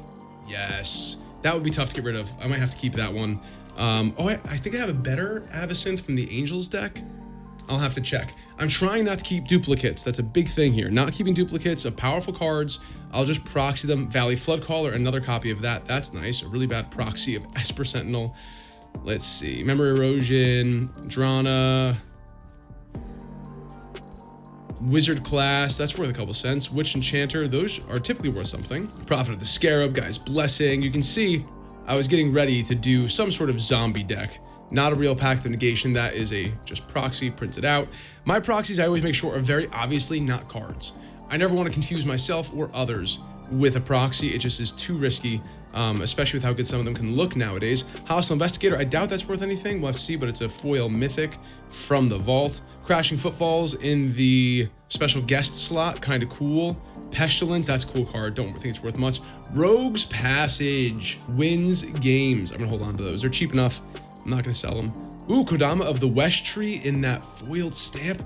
Tough to say. Patchwork Banner, Whip of Erebos. Those are all good. All right, let's look at this top pile over here. We got Wayfarer, Rot Hulk, and then, oh, Gissa. That's gonna be tough to say goodbye to, too. I love that art. Look at those eyes. Just bonkers. Springleaf Avenger, Drizda Worden, Ishin. Oh, look at that. Dax Duplicate. That's a good card, and it's in the foil etched, which is nice. Some decent stuff in here. No crazy hits so far. Thousand Face Shadow. That was Sakashima. That'd be a $40 card. Which I already have one Sakashima. That's enough. Inga Rune Eyes. Also, if the card is in the best treatment, even if it's a uncommon, I think I'm going to hold on to this just in case, because look how beautiful that Halo foil is. I like holding on to those kinds of cards and not just getting rid of them when I might want them in the future, especially if they're the best treatment. Urza's Cave, another great utility land. Ones like that I think are worth holding on to. Blade of Selves, I have a million of those, especially how often it's reprinted, especially with Secret Layers. That's another thing too, the frequency of Secret Layers makes it where it's hard to hold on to older cards because newer treatments and sometimes better treatments are gonna come out that are gonna devalue your basic treatment even more. Unctus, I think it's worth maybe $1 or $2. And then suddenly by you holding onto that card, it's just sat around losing value when you could have gotten more for it. And then by the time you're actually willing to play with it in a different deck, these are all from my bulk collection. They're gonna stick around. Look at that, Last Rites. These are super cool. I love looking through the old cards. Plague Witch, that's a good card. In the foil, Unspeakable, and Mind Rot. So, you know, I might want those better treatments, and why hold on to it? When the time comes I need that card, I can just pick up the new version that I might like more from an artist or something. Kona, that used to be worth something. I don't think it's worth much now. The wrong Ozolith to be worth much. Creekwood Liege. These cards are interesting because now with the change in the rules, I can just put this in a black deck or in a green deck. So that one's kind of an interesting card to hold on to, but whatever, we'll see what it's worth. Hardened Scales, Loot. See, look, here's some of my really bad proxies. They're just printed, you know what I mean? Super easy to tell. No one's gonna be confused, very easy. Topiary Stomper, Manifold Key, actually from Time Spiral Remastered, I think. Lathril in the Borderless, that's pretty good. I think that card is worth something. Dread Knight, Phyrexian Arena, Chatterfang, Garruk, Mutavault. Oh, right, there's some decent stuff here. Hey, Azumi, Lady of Scrolls, that used to be a big deal before Commander Masters. Yeah, look at that Force of Will. Boom, clearly fake. Boom, these are just cards that we're gonna put in decks. Some of my go-to staples. The One Ring. There you go. And then back to real cards. So I was clearly thinking about what decks wanted those cards and just threw them in that drawer. All right, we're a little more than halfway through this one. No huge value cards yet. Ooh, Dawn's Truce. This is actually a really good card. I think this has gone up in value. So interesting. I might hold on to that card. We'll see what it comes up at. I think that might be $9 or so. Treasure Fiend, Pestilence again in a different version. Or is that Find? No, it's Find, yeah. Treasured Find. Look at these old cards. Oh yeah, I love that. Unholy Strength with the sigil removed. Flicker Wisp. We got some miracles here. My fingers are shot after going through all the cards over the past couple days here trying to find good stuff. Season of the Bold, I think that's worth something. Captivating Vampire used to be worth something until the reprint. That's one of the ones that just dropped real fast after Innistrad Remastered came out. Filigree Attendant, I feel like people play with that. Everflowing Chalice. Quarter Monitor, no, it's a common, but you never know. Worship Elders. As Foretold, that's a good card, but probably not worth much. These are just some commons. Curiosity Crafter, a good card. Weatherlight, I think that one goes to like 50 cents. I've sold a couple Weatherlights already. Let's see. Arcane Signet. Treasure Map is a good card. All right, the last couple ones. So nothing crazy. I thought I had more bangers. I mean, these are some of the best ones. There's some good stuff here, but not too many big cards that were just laying in wait and hiding in there. So yeah, that's that box. We're gonna start going through and seeing what kind of price I can get for them. Start bulking out that third order to see, I think we might be over 5,000 by the time we're done with this, with the total listed value. Once they're appraised in terms of their actual condition, I think it's going to be a much different story. So we will have to see how that plays out. I'm hoping it won't be more than like a 20 to 25% reduction in the overall value. But that is for later on in the video. All right, so this is the giveaway for the video. Welcome to what I call my Shuffle Up and Play giveaway. This is the best way for you to get started playing Commander. Whether you have no Commander decks whatsoever, or you already have one or two that you love and you want to get your friends into it, but they're afraid of the financial commitment, well, I have for you a treat. I'm going to be sending to one lucky winner all of these decks, including one more to be picked up later, which will be added in post right here. Man, look at the power of video editing. I'm so good. This is what you're going to get. These are all sleeved up decks, ready to go, ready to play, from various stages in Magic's history, including a little bit of Strixhaven. Let's return to the School of Mages. This is one of the first precons I ever bought. It's a really cool one, a lot of fun to play. Some good reprints in here and cards that are seeing relevance again, thanks to the new Strixhaven set coming out, as well as Counterintelligence from Edge of Eternities, and then one more deck as pictured here.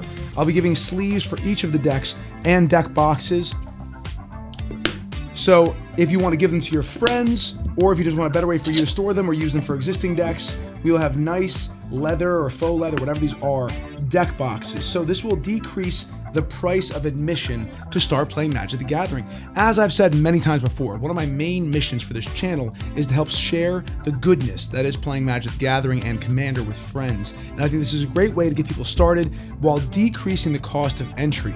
So while I'm selling off all these cards, working to continue the channel, I want to help actually tangibly kickstart somebody else in their friend group or family to start playing Commander, and this is my way to do it. So if you want to win this giveaway to share with your friends or people at the LGS or your family, just comment below. Let me know how you want to use these decks, what your thoughts are on Magic the Gathering. Just comment below. You have to like, subscribe, and comment in order to be eligible for this giveaway. And then we'll randomly choose the winner based on the time parameters in the description. So make sure you like, comment, subscribe, do all those things to let me know that you want to be in this giveaway. And I can't wait to hear how you plan to use it if you win. All right, now back to the video.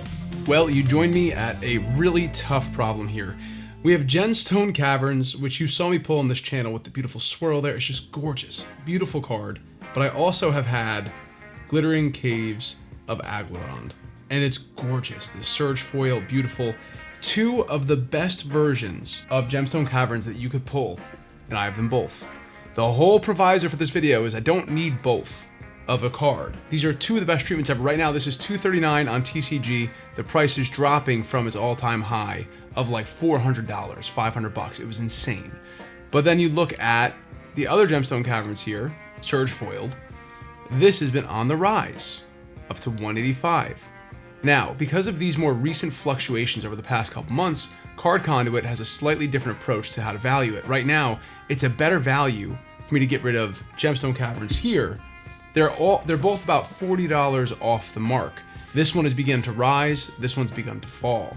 So I'd get more money for this one. The problem is I love them both. I really don't know which treatment I prefer, which I know is a champagne problem. How lucky, right? That I get to choose between these two, but I'd rather have the dual lands completed. I don't need to. This one I pulled on the channel, I'm very sentimental about, and especially that galaxy right there, that little swirl, the nebula. And this, oh man, I mean, Lord of the Rings. Are these gonna pump? Are they gonna drop? Who knows what's gonna happen when the Hobbit set comes out? Oh, what to do? What to do? One of them has to go. I can't justify holding on to both of them. The sentimentality of being on the channel is something. I can't decide. Oh my God, I just sat here thinking. I don't know which one. I really don't. They're both so awesome. Which one would you pick? Let me know in the comments below. Which one goes, which one stays in your collection? This art style is just too special. The foiling is just right. This is a beautiful card, but I think it's gotta go. Even though it's on the rise, even though I'm getting less for it. And that galaxy swirl right there. It makes it feel like it's mine. It makes it feel like this particular card with this particular foiling at that particular spot is special. So that's the choice. Bye-bye, Lord of the Rings. Bye-bye, savvy investment choice. This one's going to go. I can't believe it. Oh, here we go. Oh, there we go. Which puts my total up to 783. I'm assuming about 20% off for near mint issues and light play issues. So this should level off at around $600 or so, which is enough for one more dual land. What a choice. That was the most difficult thing yet. All right, you find me at one more dilemma. This one's a little bit easier. This was one of my first really good pulls. Sensei's Divining Top here. When was that from? 2022. I got this from a Barnes & Noble single pack collector booster of Double Masters. And then Sensei's Divining Top here from the really cool Mystery Booster 2. Now, looking at the prices here, this borderless Double Master one is still $36.56, and you can see why. I mean, the light pops. It looks like real neon there. We scroll down a little bit further, and then we see this one from Mystery Booster 2. Really cool. I like it a lot, but I don't need two of them. So again, I'd rather get rid of this one and head toward that Duel land. So this one is being added to the shipment now, and we're looking at $807, thanks to this pushing us over just a little bit more. Now that one was not nearly as hard as the Gemstone Caverns decision. I'm really attached to this card. So I was just happy to see I had another Sensei's. I forgot I got another one. So yeah, okay, that's an easier decision. That one is in the books. Well, we're at the end of day 3, and I did it again. 14-14 in this shipment. So I don't know. We're gonna see how this all plays out, but that should hopefully be enough for my Volcanic Island and my Tropical Island just to round out the collection after these things get torn down for the quality, near mint, whatever it might be, lightly played as we continue. But this is the end of day 3. I'm stopping now. It's midnight. And we're gonna try again tomorrow to get these things shipped out. We'll get everything all organized, go through the process, and then I'll have to wait. You won't have to, because we'll just snap right ahead to see how much I got in for all 1,500 cards. All right, see you on day 4.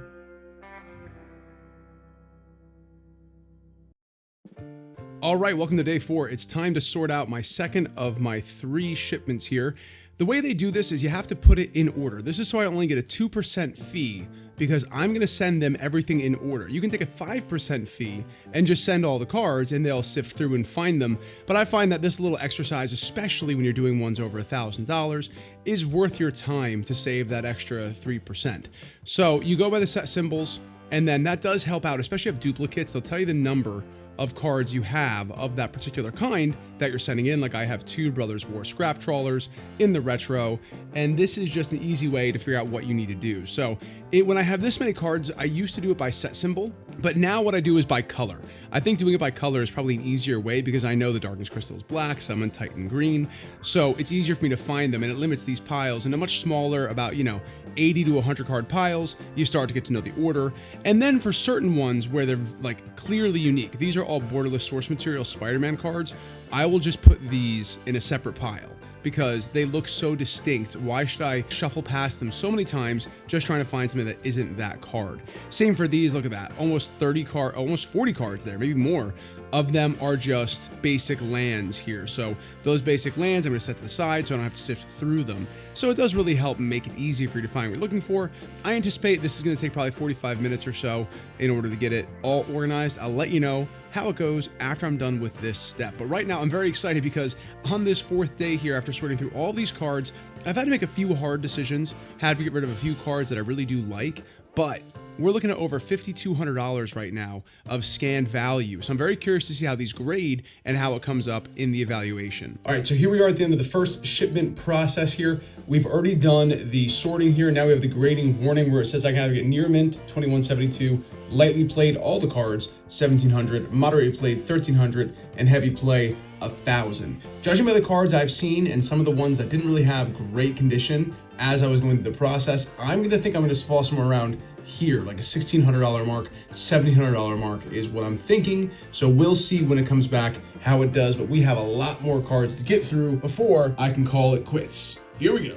Okay, then comes this part. We're about to get to the final stages of the sorting process. I've now sorted this final of 3 shipments. I did remove a card. I ended up keeping that awesome Urza Saga 1990, what was that, 1996, 1999 promo foil basic planes. They were only giving $20 for it, and it's just such a cool piece of Magic history. I just can't let go of it. So the value is a little bit lower. I did go below that $1,400 mark I was hoping for, but I understand these prices will change. That makes sense. As these things ship, it takes time to organize. So there's gonna be some fluctuation there, which could benefit me if some cards start to pop. and it could hurt if some cards start to drop. So either way, you want to try and get these things shipped out as soon as possible after you're done with the sorting stage. So then I've understood, I'm going to proceed to the shipping phase now. And once you do that, it goes over to here. It gives you the code again to remind you which shipment you're sending. I'm going to put that on the outside. Since I'm sending 3, I'm going to send them all in one box. I'm going to waterproof it. I'll show you the packing steps to make sure the cards get there safe. And honestly, because I'm doing 500-ish cards per shipment, that's about the size of the old bundle boxes, which do keep the cards relatively safe. So I'm gonna try and do a few things to make them even more secure during transit. But yeah, this is the next step. We'll send it to Card Conduit here. I'll make sure this shipment number is attached to it. And then I'll add my comments here for payout for Zelle, which is what I'm doing for this one here. I've tried PayPal and Zelle. We're gonna see which ones come faster, and I'll report on that once this section is complete. All right, we're at the final stage now. I have them all packaged up in here in some of the boxes I'm willing to get rid of.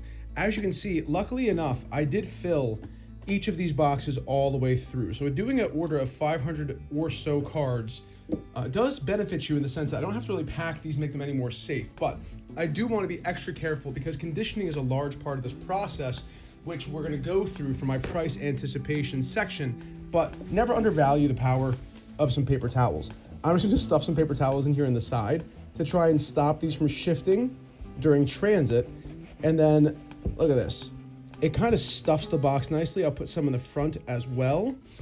And now, look at that, in the front and the back. And now these cards are not going to shift as compared to this during transit. The paper towels do that. Also, it creates a better seal with this box here. So what I'm gonna do, I'll put a little bit of painter's tape in here as well to make sure this won't open. So that's gonna help waterproof it a little bit, but I think I might also wrap it in saran wrap. I mean, what we're looking at is an appraised value of around $5,100 if it's all in near mint. I don't expect it to get the full near mint. I mean, we could just take out some of the cards here in the front. I know some of these older ones, like this Bloom Tender, let's take a look. This one might actually, look how beautiful that looks. This Bloom Tender might get a near mint. No surface issues there. We have no white showing whatsoever. That one might get it. But if we go through here, let's look at some of the other ones that might not get the same sort of treatment here to help anticipate. Wow, there are a lot of nice looking cards here. Let's look at this Mesmeric Orb. I don't want to mess up my order, of course. So the Mesmeric Orb here, you can see there is some surface issues there, just a very little bit, some up at the top there. So this will very likely get a light play. So we're already looking at a light play card here, which is going to be a discount of a certain amount of percentage. So I want to be very realistic with my appraisals here and not get too overhyped with the base price being offered, because you can see, look, there's some issues here on that card. So I do anticipate some light play, some moderate play coming through here, but a lot of these cards really are in really good shape. I'm hoping the ones that are worth the most money have the best condition, because that's going to be the most important section. Uh-oh. Let's see, Mesmeric Orb. Yeah, I think that goes here, yeah, with the Double Masters. Excellent. So yeah, there's some pretty good shaped cards here, but I want to make sure they maintain the best shape possible during transit. So I'll do the same thing with the paper towels in these other two, just to make sure we hold them in place nicely during their long journey to Utah, where Card Conduit's located. And this should hopefully help keep the cards nice and safe during transit. And possibly wrapping them in some press and seal will help keep these nice and safe. Look at that, not moving at all during their commutes.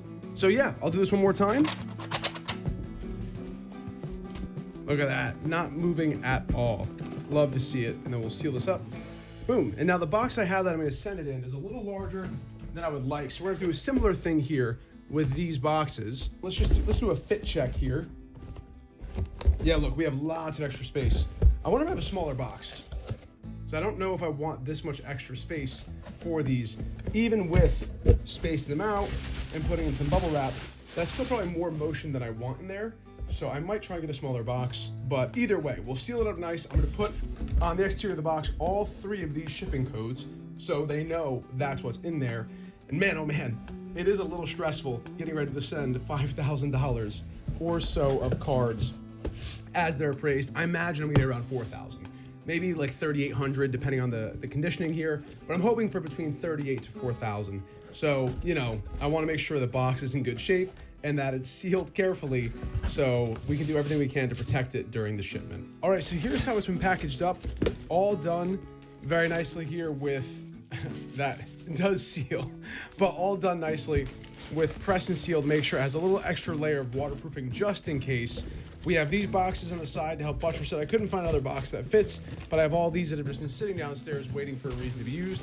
And then I'm gonna do bubble wrap on the top just for a little extra security. And then I would say this thing is ready to go. So we'll tape it up real nice. I'll get all the labeling on there, make sure it goes to the right place.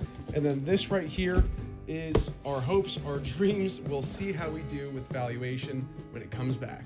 Just had a disaster during the delivery phase. Everything was going well. It arrived at Salt Lake. I'm looking good. January 18th, 2026. Very good. Arrived out for delivery, and then I got an email notification. No such number. It doesn't exist. And it was sent back to the post office. I was told in an email this was going to be sent return to sender.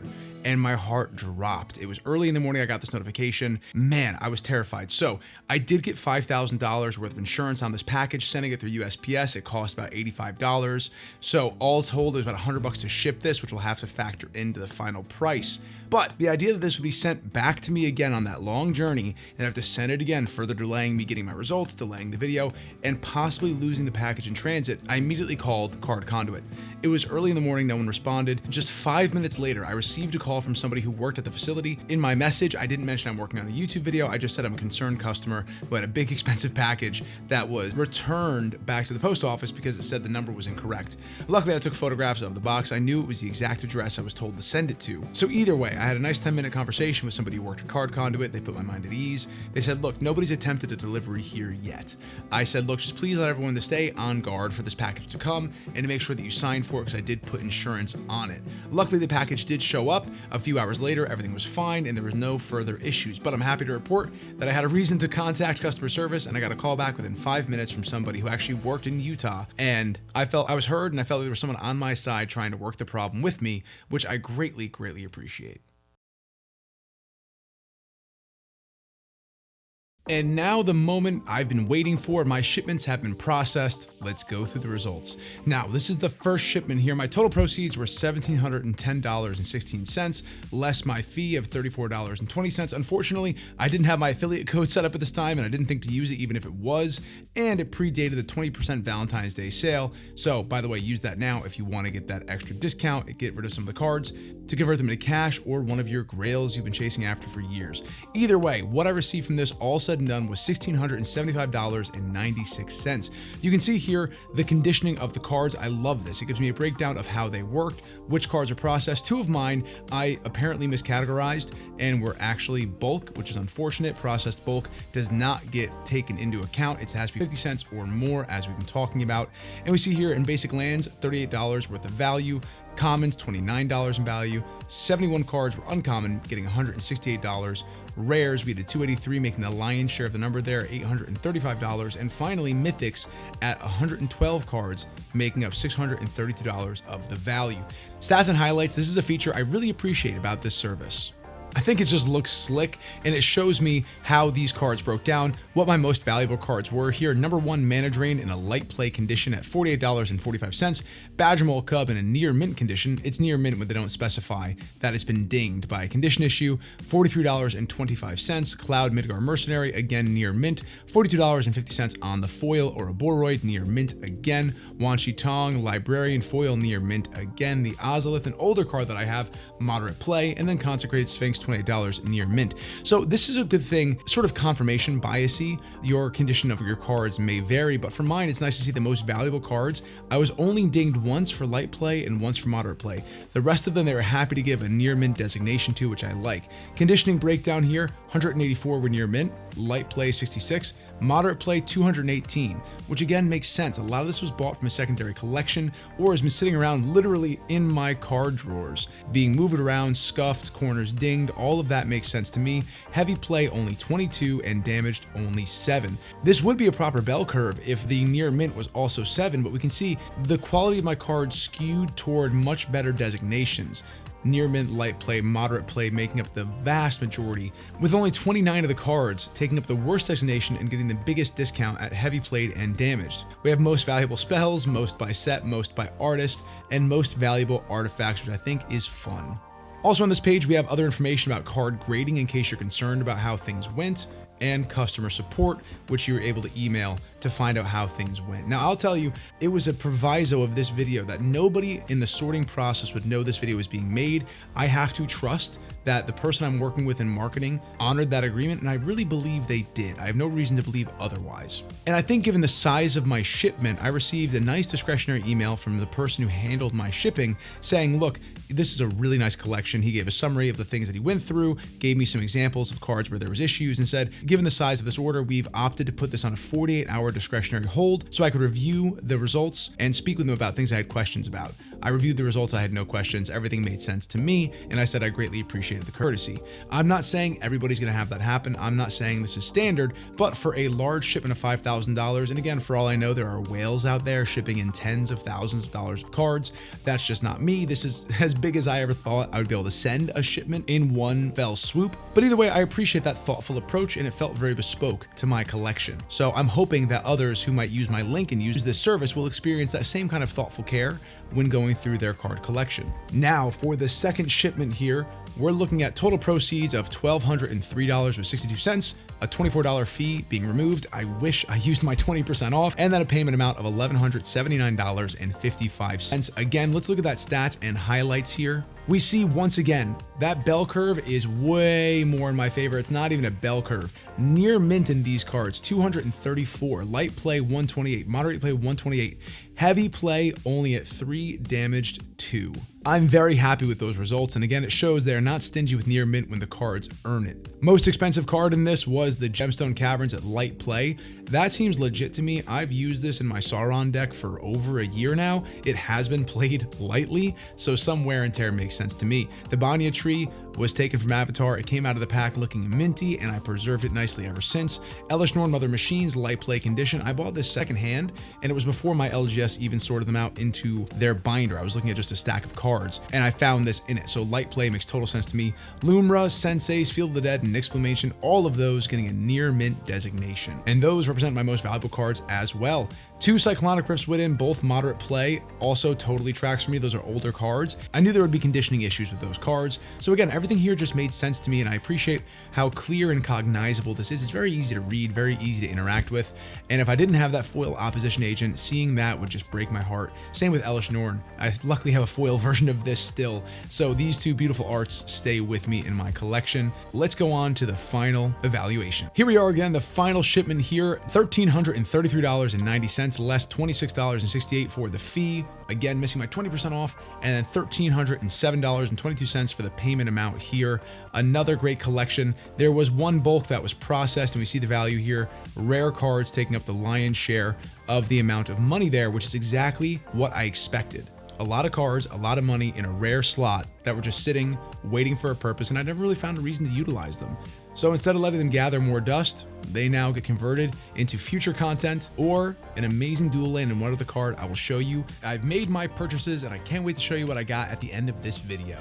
Back in the stats and highlights page, this one shows, again, 274 near mint designations, 128 light play designations, 81 moderate play, 11 heavy play, and 3 damaged. All of this to me, again, just feels like a thoughtful evaluation of my collection with reasonable evaluations of their condition. I love here the Seven Dwarves. They just have a photograph of the Seven Dwarves. I don't know if that's mine, but it shows how rare the Seven Dwarves is. It got a near mint designation from the Secret Lair drop. It was a little tough for me to let go of this one, but the art doesn't really speak to me. It's collectible for collectible's sake, and I kind of like a synthesis of things that feel very collectible to me, that really speak to me, and that also have utility. So it didn't track on any of those parameters, so it made sense to get rid of it and take that $45 to the bank. Time Spiral, the most expensive card there, heavy play condition. Honestly, I was worried it was going to get damaged, so I'm okay with heavy play. Force of Will, light play, again, makes sense. That card has been sleeved up and in a deck since Dom Remastered. I imagine it was surface issues that did this, and maybe a ding or two in the back just from utilization, especially around that black border. Argontian Enchantress and Breeding Pool also coming in here for the most valuable cards. It's really nice, again, to see this. I think it's very appealing to look at, and it's a nice little send-off to the most valuable cards that we sold during this process. So if you remember when I was going through my expectations for what I was hoping to receive for this collection, I said I'd be very happy to see between $3,800 and $4,000, just knowing a lot of these cards were sitting around unsleeved, ready to be sent in or utilized one day, and I wasn't really thinking about condition to an extreme degree. It's not like I had grade cards or anything like that.